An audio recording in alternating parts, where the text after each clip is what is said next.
Welcome to a More Beautiful World podcast with Susan Renee, a place for those of us with the desire to expand our consciousness, tap into higher vibrations of love, and to connect into a community where together we can make the world a more beautiful place. I'm so eager to share with you what I've learned on my journey in discovering how we're all connected and how what we do for one, we do for us all. Here, I'll be sharing my own experiences, knowledge, and expertise for how you can heal, transform, and ascend your being so that together we can create the more beautiful world we all know is possible. Well, hello and welcome to another episode of A More Beautiful World. In this episode, I'm going to talk about moving through grief and how to handle what I feel is one of the most complex emotions. I'm currently moving through a deep grieving process, and so this topic is very alive for me at the time of this recording. When grief hits, there are so many other emotions I feel that are encompassed with it. And when you have anxiety, PTSD, or you're a trauma survivor, it's important to make sure you allow yourself space to feel the grief and move through the stages of grief for your own healing journey. So today I'm going to be sharing with you what has shown up, on my own journey as I've been moving through grief. And I want to share some ways for you to gracefully and with some deep self-compassion handle your own grief process to facilitate healing. So if you are ready to deepen your understanding on the complexities of grief and to also get some tools to help you navigate, and move through your own grief process, then this episode is for you. So as always, let's start off with a few questions. When you hear the word grief, what does that even mean to you? What is grief for you? In what ways have you experienced grief in your life? In what ways are you maybe experiencing it right now? And are there, certain places or spaces, events or people, experiences, anything that's maybe changed in your life, anything you've maybe lost that you are possibly still holding on to grief for? As you think about those questions and drop into this episode with me, I'll share the dictionary definition of grief.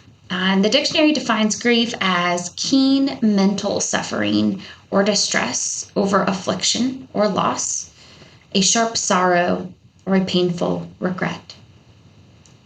Well, I feel grief contains so much more.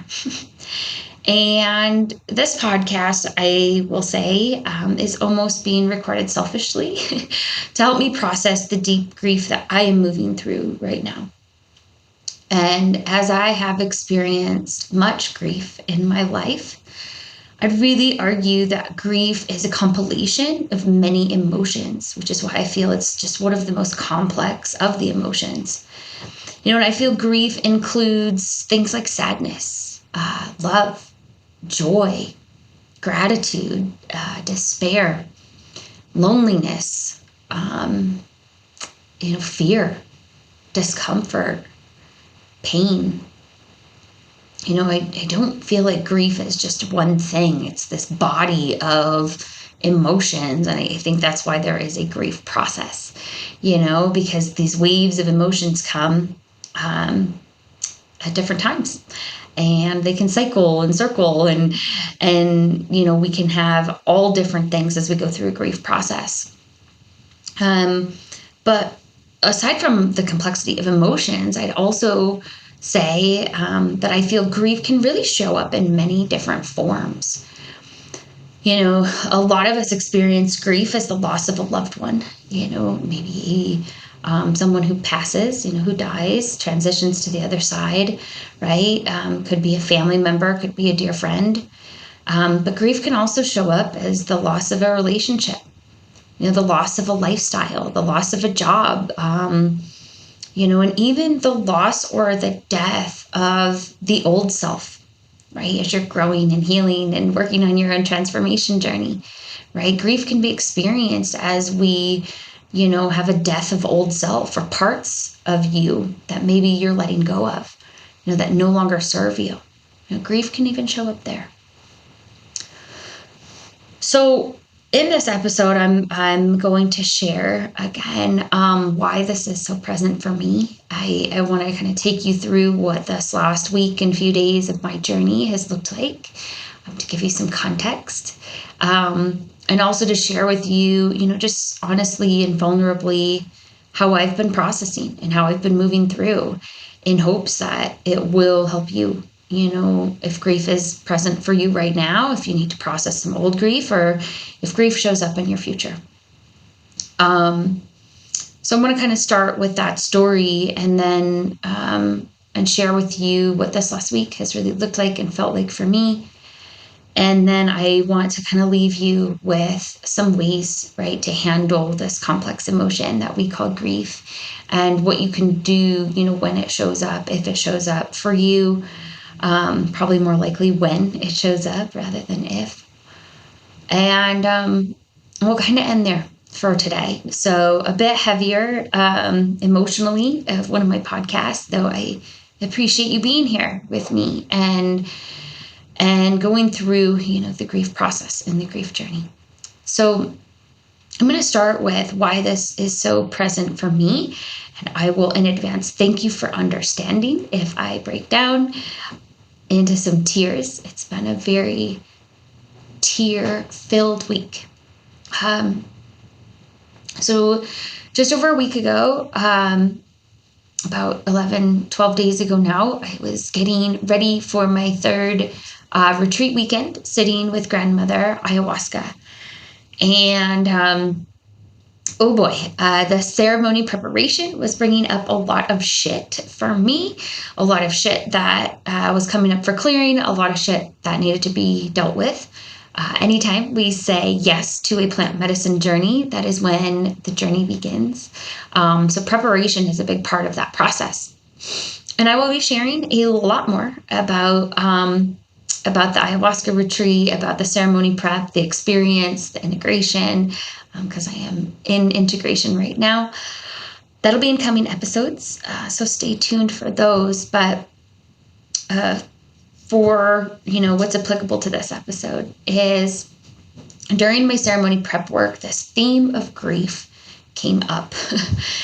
And it was during time when I was on dieta, where we are, preparing our bodies, our minds, our spirits for these big ceremony journeys. And for a few weeks, I had been really feeling some underlying, just mild depression. I've experienced some deep, deep depression in my past, and it wasn't anything that was keeping me from, working, or keeping me from, cooking or sleeping, but there was something underneath that was kind of there. And I knew there was something there, and I was really trying to access what it was, like what was the sadness. And so the Monday before ceremony, I'm in the shower and I'm playing some music through my JBL speaker, and a song came on that just cracked me wide open.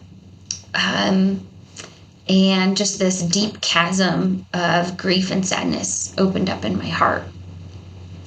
And what first showed up for me as this kind of cracked wide open was the grief and sadness of the loss of a relationship. And really, it was a relationship that never came to be. It was with a man that I had really, truly, and deeply connected with, and had been so connected to for over a year. And we had an amazing experience together in person, and it was just so magical, and I felt so alive. And then he ended up ghosting me and disappearing out of my life. And even though he had made me feel so alive, and I thought maybe he was my sacred partner, maybe I had found the one, When he disappeared, I felt so much abandonment, so much sadness, so much love pain, right? Because he just disappeared from my life without answers. And I remember, when I first kind of felt that grief and pain from him, like, not responding, not getting back to me. And I remember being kind of broken up about it and stuffing it down and not wanting to feel at that time those emotions. So I wasn't that surprised that this had come up. But of course, this comes up, I'm in the shower and this song comes on, triggers this wound to open up. And I just cried and I cried. And I remember telling myself, like, it just, finish up the shower, dry off, and just, and move through it. And so I'm like laying down, or like kind of kneel down on my bathroom rug, with my robe on, just crying and crying. And I moved through it and kind of collected myself, got my energy together, and just knew yoga was my answer. Kundalini yoga helps me move through emotions. And even though I didn't really want to go, I just kind of wanted to be in bed crying all day. I got my ass to yoga, and I was really glad that I did.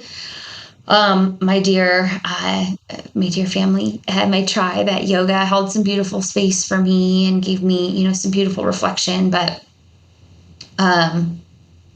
I ended up, after yoga, talking to a friend and kind of processing through some of it, but still just felt very heavy. There was just this heaviness in me that day. And that's when the grief got real and in real time, and shit started to really hit the fan for me last week.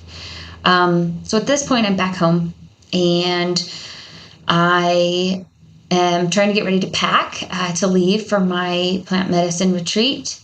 And a friend called me and gave me news that one of our dear friends, my dear brother Parker, had been in a severe accident, very traumatic accident. He had jumped off a cliff for the second time that day and broke his neck and severed his spinal cord.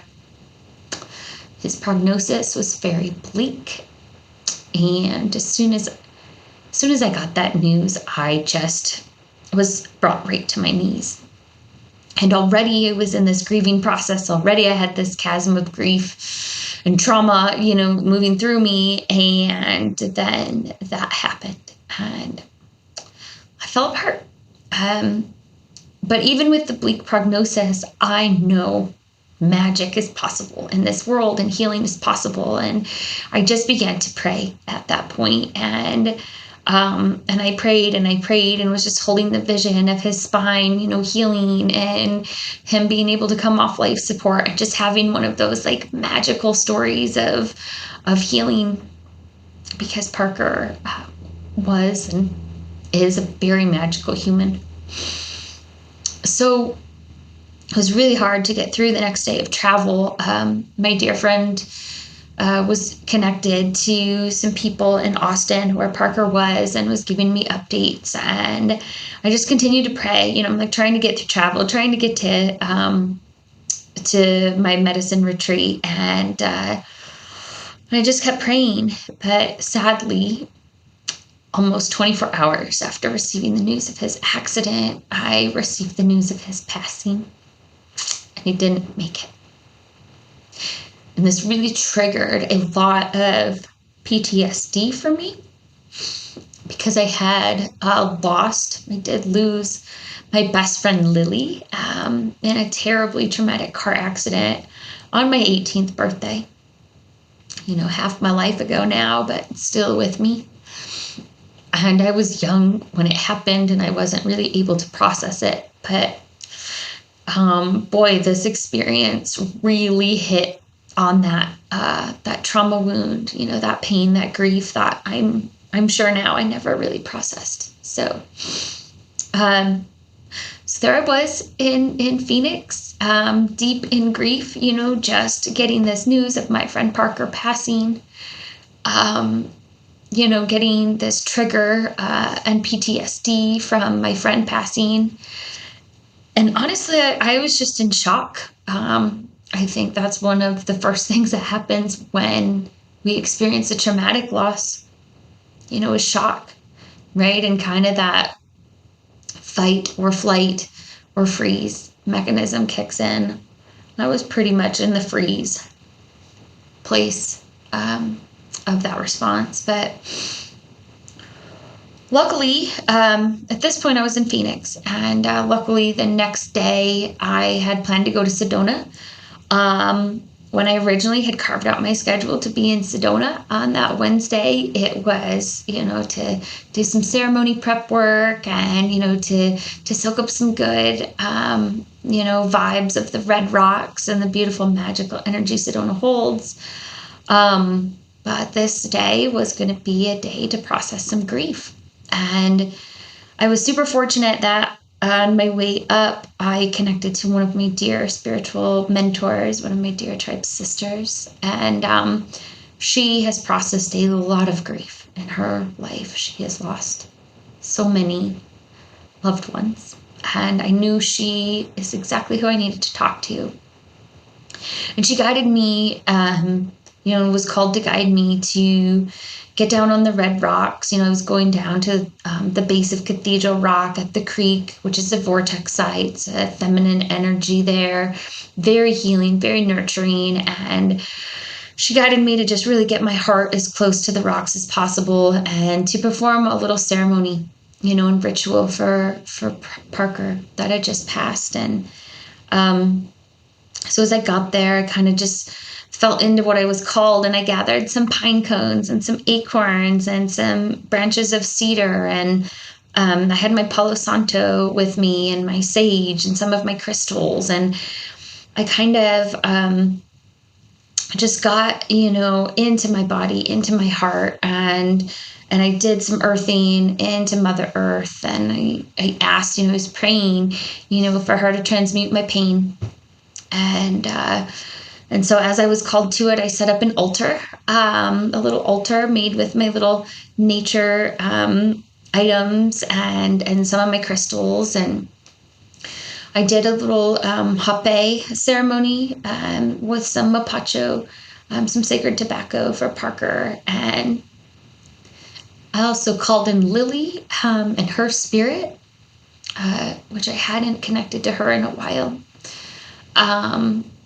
And just called in their energies and prayed for Parker's peaceful transition, prayed for Lily to be there with him, to help, and prayed for myself and my own heart to be able to experience and feel the pain that I needed to feel, and to feel the sadness and the loss and the love, and to be able to find the gratitude, for having these beautiful, wonderful people in my life, and knowing that they would still be there with me. So after I go through this ceremony for myself, I took the seeds, I gathered up the seeds from my altar, and one by one, prayed and released the seeds into the creek and allowed them to float down the creek. And then I just allowed myself to fucking cry and to feel really sad, and to mourn, and to celebrate, their transition as well. To help myself feel into my emotions, I journaled. I did some angry journaling. I did some gratitude journaling. Just all the emotions that were coming up, I allowed myself to really release them, and process them. And it was really beautiful, and it was really helpful, to create that space for myself to honor them and to help myself, move through that process.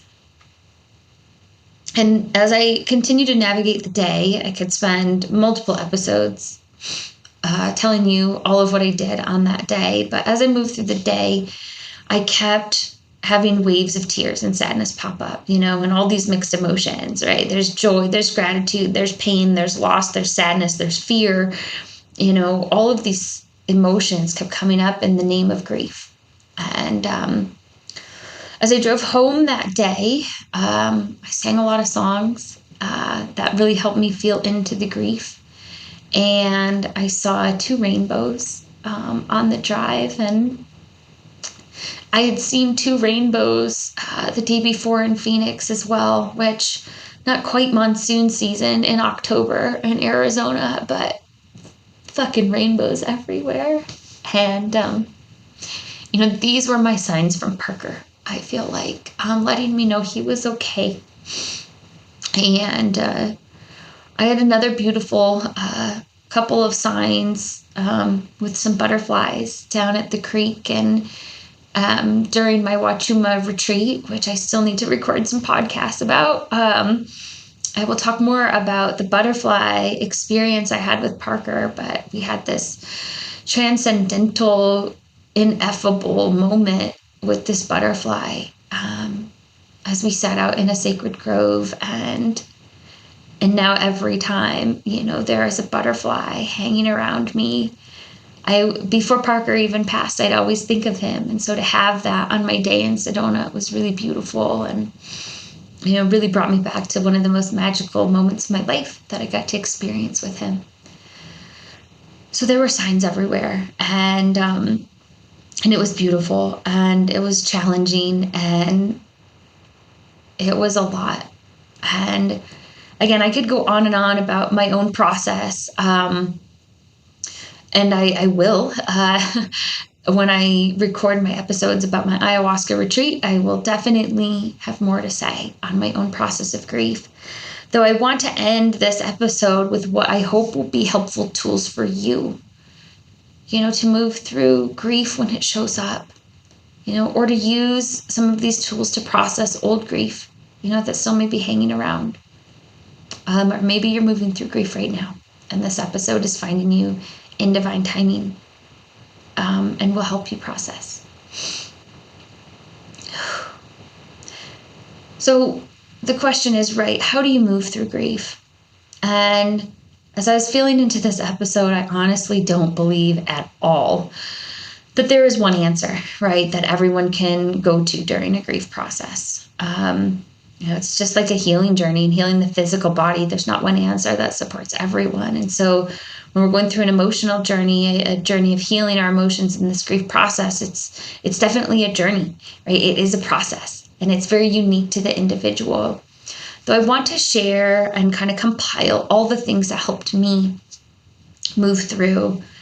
And I think number one, our number one tool in so many ways, there's so many processes, is nature. Get yourself out into nature, get your feet in the earth, get your hands in the earth, get your body in the water, get your body in the sun.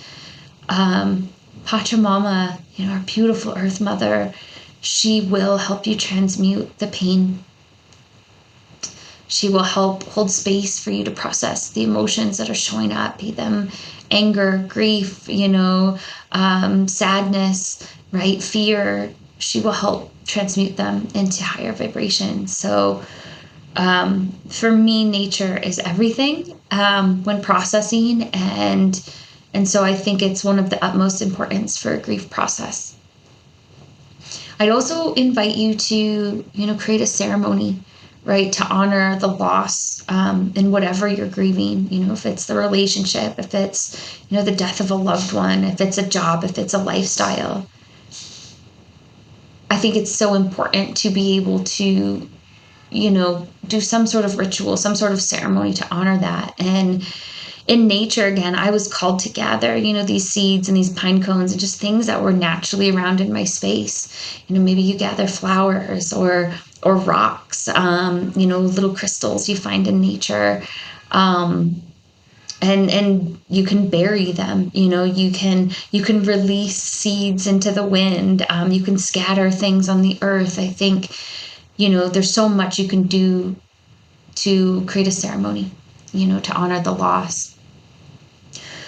But in the grieving process, I think one of the most important things, and one of the things I've really been honoring, is to create some space and some stillness for yourself.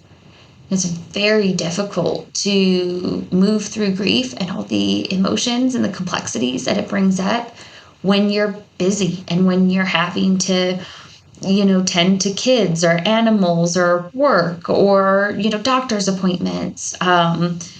It's very difficult to really feel in and tap in when you've got things you have to do, right? So the more you can create space, the more you can create stillness and silence to feel into your heart and tap into your emotions, I think is a very, very important part of this process. I also think, and for me personally, what has helped is connecting with others in their grief. Our dear brother Parker, who we just lost, was so loved, and he will remain loved in so many ways. And there are so many of us that were connected to him, and we have been leaning on each other and sharing stories and exchanging love and holding space. And I think that has been one of the most immensely helpful things. So if you have people, who are going through the same process, lean into them, connect with them, hold space for each other, share stories. And if you feel alone in the process, reach out to me. If there's no one else you feel you have, I am here. I will happily hold space for you in your grief process. Again, it doesn't just have to be the death of a loved one. It can be the loss of a relationship, the loss of your old self. Any grief process, I am here if you have no one else. But getting space held for you, I feel, is very important, because I feel that talking about it, is really helpful to process what you're experiencing and to allow yourself to feel what is showing up instead of stuffing it down. Because that's what we don't want. We don't want to stuff our emotions into our organs, because that is, I believe, the root of a disease process. So we want to feel this, as difficult and as challenging as it may be, so connect with people, talk about it. If you really feel you can't talk to someone, or it's not time yet to talk to someone, journal about it, speak it out, sing it out, getting it out of you. Again, be it in writing, be it in typing, doing, capturing videos of yourself. I know, again, selfishly, recording this podcast is part of my process, right? To share my story, to be vulnerable, and to hopefully use my experience to help others, but getting it out, I think, is so important in whatever way you can. Again, with Parker, a big part of my process has been singing songs that really allow me to resonate with the emotions I experience and letting those release, be them angry emotions, sad emotions, right? Being able to cry and let the music, be my medicine and help me process. I also think, one more to add in here is prayer, and praying. Praying for our own alleviation of suffering, praying for the suffering of others to be alleviated, praying for the transition, of a loved one. Depends on your grief process that you're going through, but prayers, are answered. And praying for your own ease, your own grace, your own self-compassion through the process, that in itself can be so, so powerful. Pray for, if it's people that have passed, pray for them to guide you, and to continue to be with you. I know I've been praying for Parker to stick with me, because in the short amount of time I had known him, he helped me in so many ways on my healing and transformation. And I've been asking him to keep guiding me, and he has, which again, when I share my ayahuasca retreat experience, I will have that full story for you, because we had a beautiful connection in ceremony. But ultimately, the best advice I feel I can give you, and the best advice I've been taking that's felt good for me, is to honor what you need. Create space to feel into what you need, and whatever is showing up, whatever emotion might be showing up in this grief process, create the space to feel that fully as well. make some space to move through it, with some of the tools I just shared, and also be open to support, and to receive the help and support and the love from others, and I think that is a big key piece here. I want to drive home. Sometimes in grief processes, depression comes in. And I know a lot of times working, with clients, but also on my own journey, depression can make us have a tendency to shut out and to shut down, to shut other people out. Do your best to keep your heart open, to receive love, to receive support on your journey as well. And remember, as you honor what you need, pray for what you feel you need to. I think that's a big part of this grief process. So, one thing I will say is that, especially when it comes to feeling into the loss of a loved one, I want to kind of wrap up here, reminding you that nothing ever really goes away. Matter cannot be created or destroyed. It simply transmutes and changes. And I know with the most recent loss, I still feel Parker with me. I might not be able to hug him, and see his physical body or hear his voice, in this 3D existence. But I feel him. He's been with me this whole podcast, giving me strength to not fully break down and cry. But, I know in losing my grandmother and my grandfathers and my best friend, they still have been with me, and I can call in their energy. So know and tap into that faith, into that belief too, because it is real. There is another side. There are other realms of existence, and, we all have our own faith, but again, matter cannot be created or destroyed. That energy is still here somewhere, and I believe fully, truly, deeply, we can still tap into that. It's definitely been part of my experience. And kind of on the note of hope and faith, as we wrap up this episode, be open to the signs. I had a beautiful connection with a woman on my plane ride home, and she shared her grief process, and we actually had just this amazing, beautiful connection, which again will be in episodes to come as I record the ayahuasca retreat experience. But, she shared her grief counselor. One of the first things she told her is be open to the signs that come in. And I believe this fully in my grandmother's passing and both my grandfather's passings, in Parker's passings and Lily's passings. I was given signs that they are still there, so beautiful. The most recent examples I shared earlier, the experience I had with these butterflies, down at the creek, reminding me of the magic I experienced with Parker, and seeing all the rainbows. I know I saw like 6 rainbows inside of 4 days, and I know, and that was right after Parker transitioned, in those first few days. And I know that was him telling me he's there. He is right there with me. He's just on the other side now.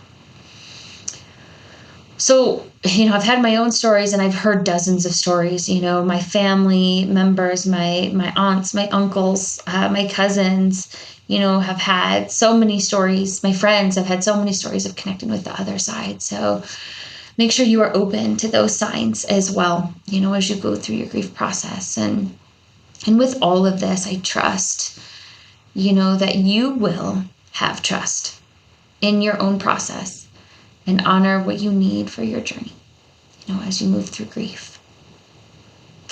So I know this is a very heavy topic, and I thank you for listening and allowing me to be so vulnerable, as I tear up and talk through this process. But I think it's important that we are vulnerable in these situations, and I hope that my vulnerability sparks your vulnerability, and allows you to move through your own grief process.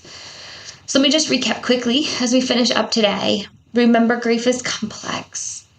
And it does contain so many different emotions, and those different emotions are going to come in waves. That is totally natural. It is okay. And sometimes they can be tricky to navigate, so make sure you are deepening your self-awareness during the time. You're honoring your energy, you're honoring your emotions. So the grief process really can be moved through with grace, with self-compassion, and with as much ease as one can move through a grief process. But remember some of the tools that I shared, to pull into your journey, and what calls to you based on where you're at. Make sure you're expressing your grief, you're expressing your emotions, be it through journaling or talking with someone, or singing. Get out into nature. Get some time with Pachamama. Let her help you and hold you and help you transmute these emotions. The key is really to create space and to feel the emotions coming up, and to find something that can honor those emotions to help you feel them fully, and ultimately release them as well. Okay, tribe, let's remember, as always, this is about making the world a more beautiful place. And that begins with you. As you move through emotions and free up energy and create space within your being, you are bettering yourself, and as you are moving through that and moving through your healing, moving through your transformation journey, you really are beautifying our world. So I hope you found this episode helpful. And I appreciate you. I really appreciate you being on this journey with me and for showing up and for doing the work. And as always, if you need support on your journey, even if you just need someone to hold space for you on your grief process, or as you move through any, anxiety, trauma, PTSD, healing, I am here for you. There's always a free clarity call below. Feel free to schedule, because I would be honored to guide you and hold some sacred space for you on your journey. But that is all for today, tribe. Thank you so much for being with me. Mwah. Much love to you all.